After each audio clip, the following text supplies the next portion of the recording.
সবাইকে আমন্ত্রণ কুল স্পোর্টস 24 শুরুতে জানাবো ক্রিকেটের খবর। উইকেটে থিতু হয়েও ইনিংস বড় করতে পারছে না ব্যাটাররা। কঠোর পরিশ্রমের কথা বললেও মাঠে তার প্রতিফলন নেই। সাবেক অধিনায়ক হাবিবুল বাশার মনে করেন অল্পতেই খুশি ক্রিকেটাররা, খেলে যাচ্ছেন লক্ষ্য ছাড়াই। প্রথম শ্রেণীর ক্রিকেটকে গুরুত্ব না দেওয়াও ব্যর্থতার অন্যতম কারণ তার মতে।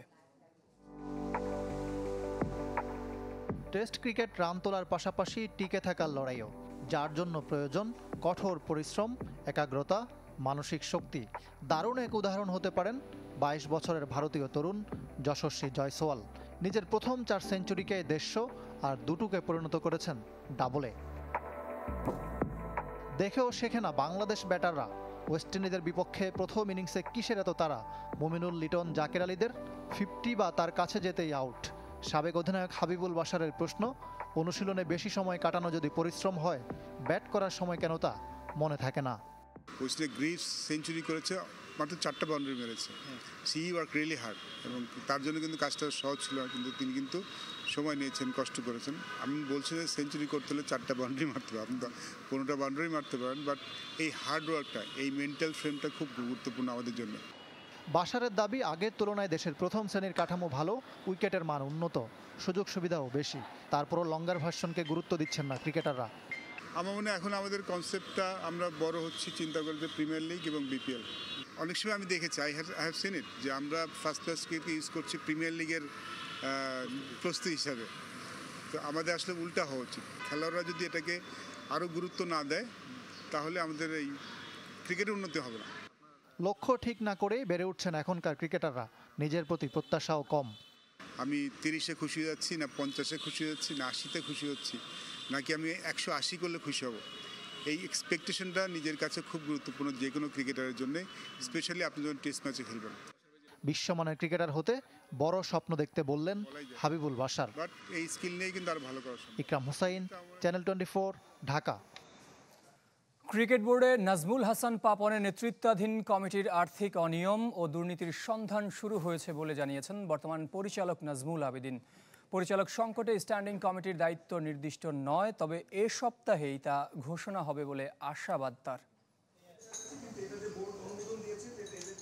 সভাপতিসহ ক্রিকেট বোর্ডের পরিচালক সংখ্যা 25। আলমগীর আলোর মৃত্যুতে তা নেমে আসে 24-এ। ছাত্র জনতার গণ অভ্যুত্থানের পর থেকে এ পর্যন্ত পদত্যাগ আর নিখোঁজ মিলিয়ে 16 পরিচালক পদ ছাড়েন। নতুন সভাপতি ফারুক আহমেদ আর পরিচালক নাজমুল আবেদিন ফাহিম সহ বর্তমানে টিকে আছেন 10 পরিচালক। তার মধ্যে আবার বেশিরভাগই নিষ্ক্রিয়। দায়িত্বের ভার সবচেয়ে বেশি নতুন সভাপতি ও পরিচালকের কাঁধে। সক্রিয় পুরনো 2-1 জন। 23 স্ট্যান্ডিং কমিটির দায়িত্বে কারা, সেটাও আনুষ্ঠানিকভাবে জানায়নি বিসিবি। দ্রুতই এর রূপরেখা চূড়ান্ত হবে বলে জানিয়েছেন নাজমুল আবেদিন। আমার মনে হয় না পৃথিবীর কোথাও এত স্ট্যান্ডিং কমিটি আছে। মূল দায়িত্বের জায়গাগুলো কিন্তু হাতে কোনো কয়েকটা, 8টা 10টা। কার কোথায় যেতে হবে, কার কাছে দায়িত্ব এবং কার কাছে কে যাবে বা না যাবে, কে কি করবে, এটা পরিষ্কার হয়ে যাবে সামনে 2-1 দিনের মধ্যে আশা করছি। এদিকে নাজমুল হাসান পাপনের নেতৃত্বাধীন আগের কমিটির আর্থিক অনিয়ম দুর্নীতির সন্ধানে নেমেছে বিসিবি। ফিনান্সিয়াল যে ব্যাপারটা বললেন, সেটা চলছে, কিন্তু খোঁজ চলছে যে অনিয়ম দুর্নীতি হয়েছে কিনা। হ্যাঁ, সেটা নিয়ে কাজ চলছে। জাতীয় দল ব্যর্থতার বৃত্তে বন্দী। ভিন্ন ফরম্যাটে ভারত, দক্ষিণ আফ্রিকা, আফগানিস্তানের কাছে হেরে ধুঁকছে টাইগাররা। ক্রিকেটারদের মানসিকতা নিয়ে আছে প্রশ্ন, বেড়ে ওঠার পথ নিয়েও শঙ্কা। কাঠগড়ায় সংগঠকরাও। কিন্তু আমার মনে হয় সবচেয়ে বড় দায় হচ্ছে আমাদের খেলোয়াড়দের বলবো, অর্গানাইজারদের বলবো, সেই জায়গাটায় বোধহয় আমরা এখন নেই। ঘরোয়া ক্রিকেট কাঠামো আগে থেকেই প্রশ্নবিদ্ধ। পরিবর্তনের আশায় আগামী মৌসুমের পরিকল্পনা এখন থেকেই করতে চায় বোর্ড। এবং এখনই আমরা বসবো যে সামনের বছরের ফার্স্ট ক্লাস ক্রিকেটটা আমরা কিভাবে দেখতে চাই, সেটা আমরা এখনই করব। কোথায়? রেদমান শুয়েব, চ্যানেল 24, ঢাকা। কেউ কিনল না বাংলাদেশের মুস্তাফিজুর রহমানকে। একমাত্র বাংলাদেশি হিসেবে মেগা নিলামের দ্বিতীয় দিন এখন পর্যন্ত নাম উঠেছিল কাটার মাস্টারের, কিন্তু আগ্রহ দেখায়নি 10 ফ্র্যাঞ্চাইজির কেউ। যদিও দ্বিতীয় দিনটা শুধুই পেসারদের। ভারতীয় 3 পেসার বিক্রি হয়েছেন 8 কোটি রুপির বেশি দামে। আন্তর্জাতিক মানদণ্ডে বাংলাদেশি ক্রিকেটারদের অবস্থান চোখে আঙুল দিয়ে দেখিয়ে দিয়েছে এবারের আইপিএল মেগা নিলাম। সাকিব, মুস্তাফিজ সহ ড্রাফটে 12 জনের নাম থাকলেও কেউই এখন পর্যন্ত দল পাননি। এমনকি নিলামে উঠলেও 2 কোটি রুপি ভিত্তিমূল্যের মুস্তাফিজকে নিয়ে আগ্রহ দেখায়নি কোনো দল। অথচ আইপিএলে বাড়ছে আফগান ক্রিকেটারের সংখ্যা। এবার দল পেয়েছেন আরও 4 জন। গুজরাটে থেকে যাওয়া রশিদ খানকে নিয়ে সংখ্যাটা 5, যাদের একজন আল্লাহ গজনফার। গেল মাসে শারজায় যার স্পিনে কুপোকাত হয়েছিল টিম টাইগার্স। 75 লাখ রুপি ভিত্তিমূল্যের এই রহস্যময় স্পিনারকে শেষ পর্যন্ত 4 কোটি 80 লাখ রুপিতে দলে ভিড়িয়েছে মুম্বাই ইন্ডিয়ান্স। দিনের দ্বিতীয় সর্বোচ্চ দামি ক্রিকেটারও তাদের। পেসার দীপক চাহারকে কিনে নিয়েছে 9 কোটি 25 লাখ রুপিতে। দ্বিতীয় দিনের এখন পর্যন্ত সর্বোচ্চ দাম উঠেছে ভুবনেশ্বর কুমারের। 2 কোটি রুপি ভিত্তিমূল্যের ভারতীয় পেসারকে নিয়ে মুম্বাই ও লখনৌর মধ্যে টানাটানি হলেও 10 কোটি 75 লাখ রুপিতে তাকে দলে টেনেছে রয়্যাল চ্যালেঞ্জার্স বেঙ্গালুরু। ভারতীয় পেসারদের মধ্যে তিনি এখন আইপিএলের সবচেয়ে দামি। পেসারদের জয় জয়কার এদিন। মুকেশ কুমারকে রাইট টু ম্যাচ কার্ড ব্যবহার করে 8 কোটিতে কিনে নিয়েছে দিল্লি ক্যাপিটালস। নিলামে এখন পর্যন্ত 550 কোটি রুপিরও বেশি খরচ করেছে 10 দল, যার প্রায় 100 কোটি রুপি পাঞ্জাব কিংসের। এছাড়া Delhi Capitals, Lucknow super giants, royal Challengers বেঙ্গালুরুর খরচ ছাড়িয়েছে 60 কোটি রুপি। এখন পর্যন্ত সবচেয়ে কম খরচ করেছে মুম্বাই ইন্ডিয়ান্স।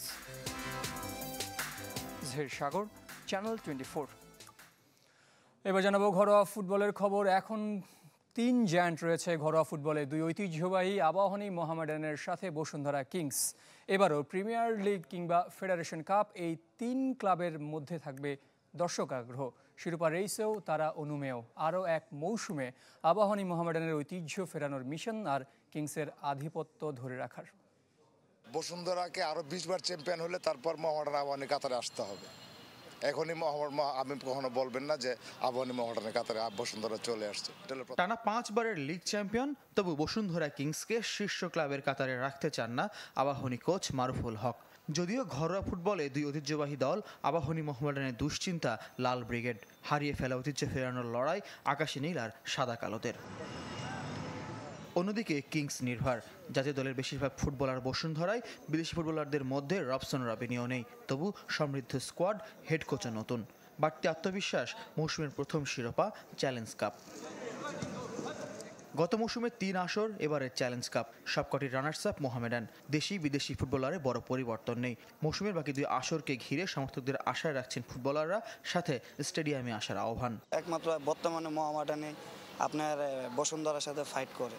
তা আশাবাদী আমরা যে এখনও কোনো কিছু হারায় নাই, কারণ এখনও আপনার হলো 2টা টুর্নামেন্ট, অনেকটি খেলা। সাপোর্টাররা যদি এসে আমাদের সাপোর্ট দেয়, তা আমাদেরও খেলায় একটু উজ্জীবিত হওয়ার থাকে। আবাহনী মোহামেডান এটা আর কি মানে সবারই স্বপ্ন থাকে এই ক্লাবে খেলার।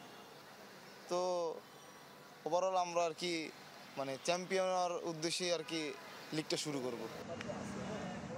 এবারের মৌসুমে আবাহনী আলাদা। বিদেশি ফুটবলার নেই, দেশি যারা আছেন তাদের উপর আস্থা রাখা যায়। সর্বাধিক 6 বারের লিগ চ্যাম্পিয়নদের শিরোপা পুনরুদ্ধারের মিশনে সেই আস্থায় আত্মবিশ্বাস আকাশী নীলের। আবাহনী একটা ব্র্যান্ড অনেক আগে থেকেই, তো এই জার্সি পরে খুবই খুশি বা অনেক ভয়ও কাজ করে মাঝে মধ্যে, যে জার্সিটা পরছি, যে জার্সিটা সম্মানটা রাখতে তো পারবো। ফরেন ছাড়া যে আমরা চ্যাম্পিয়নশিপের কথা বলবো, এটা আসলে অনেক ডিফিকাল্ট। তারপরেও আমাদের প্রত্যেকটা প্লেয়ারের মেন্টালিটি হচ্ছে চ্যাম্পিয়নশিপ অর্জন করা। আবাহনী মোহামেডান কিংবা বসুন্ধরা কিংসের সাথে 2 ঐতিহ্যবাহীর লড়াই। নতুন মৌসুমেও এই ম্যাচগুলো ঘিরেই দর্শক আগ্রহ। ফয়জুল ইসলাম, চ্যানেল 24, ঢাকা। দায়িত্ব ছাড়ার ঘোষণা দিলেও নারী ফুটবল দলের কোচ হিসেবে পিটার বাটলারের থেকে যাওয়া অনেকটাই চূড়ান্ত। মাহফুজা আক্তার জানিয়েছেন, চুক্তি নবায়নে ফেডারেশন এবং বাটলার দুপক্ষই ইতিবাচক। রোববার থেকে বাটলারের অধীনে শুরু হচ্ছে নারী অনূর্ধ্ব 20 দলের ক্যাম্প। ট্রেনিং কোথায় হবে এটা এখনও ডিসাইড করা হয়নি। ট্রেনিং হয়তো আপাতত বসুন্ধরাতেও হতে পারে, বা ঘাসের মাঠ অথবা আবাহনীতে হতে পারে।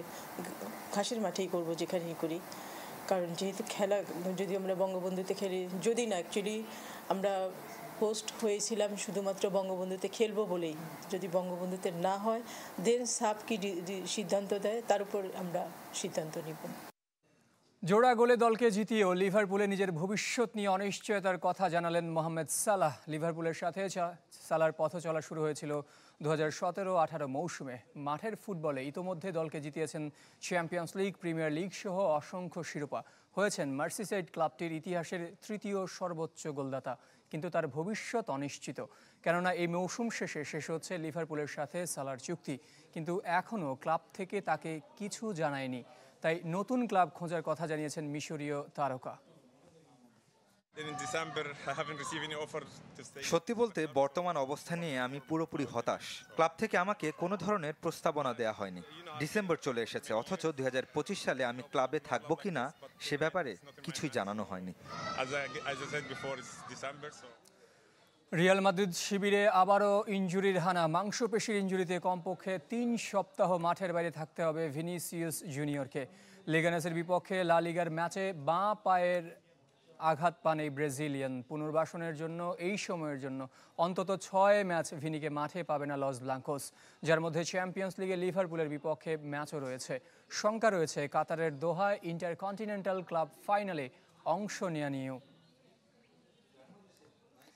শেষ করব কুল স্পোর্টস 24 এখনকার আয়োজন। সঙ্গে থাকার জন্য সবাইকে ধন্যবাদ।